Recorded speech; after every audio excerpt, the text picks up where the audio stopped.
Dan Williams, Survive Outdoors. I did it, got through COVID. First few days were a drag, but because I'm vaccinated and boosted, definitely the symptoms were much less severe.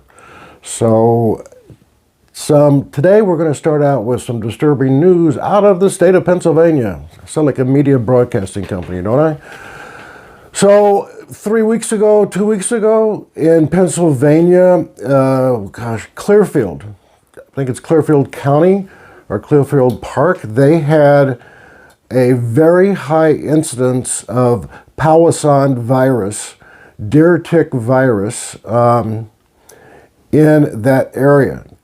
So they tested some ticks in the month of January, and remember, the temperature has to be about 30 degrees or above for ticks to be active, and they tested 25 ticks, and 23 out of the 25 were positive for this virus. Now, this is a flavivirus, and it actually is not specifically Powassan virus. It is a, you know the word variant by now, of Powassan virus.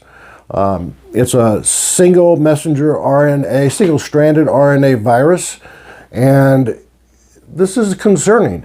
I'm going to show you a graph from 2011 to 2020 of the incidence of this tick virus, and you'll see how it slowly increases. Now, it's not dramatic. There's not like hundreds upon hundreds of cases. However, the reason this is so concerning is that there is no treatment, there is not a vaccine for this, and about 4% who get bit by this tick and get infected show symptoms. And out of that 4%, around 10 to 15% of that 4% will die. So, and what happens is it crosses the blood-brain barrier, it gets and causes neurological symptoms, and it really, really does suck. So hikers through Pennsylvania, arborists, anyone out in the woods, people hunting rattlesnakes out there, anybody out there in that area, there is a very high incidence, which reinforces the fact of the importance of prevention and permethrin. So I'm in a world of bad news here. Here's another reason why it's very concerning. A deer tick, which is the tick that's going to give you Powassan virus and Lyme disease, that tick has to be on you for 24 hours in order to get Lyme. For Powassan virus, it only has to be attached for 15 minutes on average. 15 minutes. Now, one of the problems here too is that the symptoms, the incubation period from the time you're bit till the time you show symptoms is 1 to 5 weeks. That's in this day and age right now with COVID. So for all my healthcare providers, this is a pain in the butt. Why is that? What are the symptoms of Powassan virus? Symptoms: headache, fever, sore throat, muscle aches, and myalgias, feeling very fatigued. Sound familiar?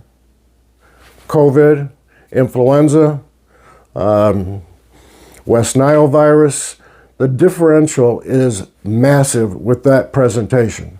So to all of my subscribers, if you are feeling ill and you have traveled anywhere, you've been out in the woods, you've been camping, you've been hiking, especially in the Northeast, Vermont, Maine, Pennsylvania, Minnesota, northern Wisconsin, northern Minnesota, high areas for this Powassan virus. And healthcare providers, the importance here is to ask what is their occupation, what have they done in the last 2 months?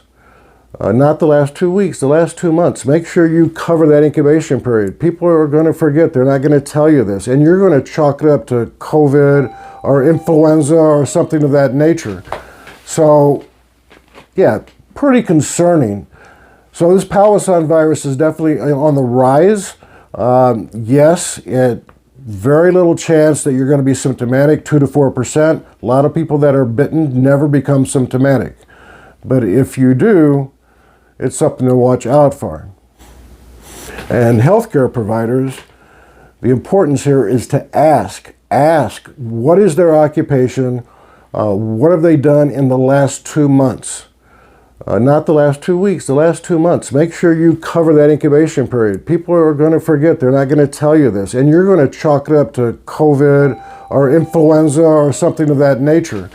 So, yeah, pretty concerning.